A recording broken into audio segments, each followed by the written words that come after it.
Kenapa bila ada duit RM1,000 dalam akaun bank, kita rasa nak belanja. Tapi bila kita ada emas yang bernilai RM1,000 dekat tangan, kita rasa nak simpan dan tambah lagi gram emas kita.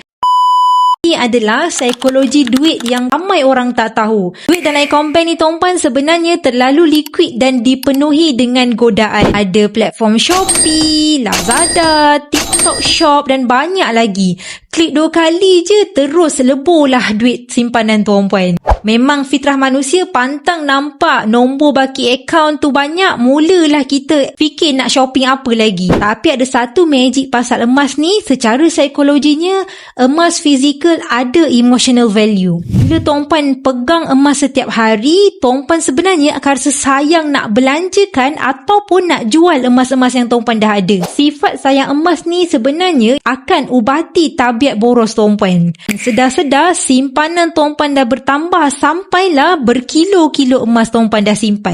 Untuk pengetahuan tuan-puan, menabung ni bukan sekadar pasal ada duit, tapi tentang kita faham human psychology terhadap kekayaan. Macam mana kita nak manipulasikan tabiat ni untuk keluar daripada circle pokai. Itu dengan mula upgrade diri dengan cari ilmu. Buat yang belum tahu, sebenarnya dengan public goal, tuan-puan boleh menabung emas dengan ilmu dengan bimbingan dealer. Menabung sampai capai berapa target yang tuan-puan inginkan. Bila dah cukup, tuan-puan boleh terus fizikalkan dan capai matlamat kewangan tuan-puan. Cepat-cepat komen emas di bawah dan saya akan bantu tuan-puan dengan sebaiknya.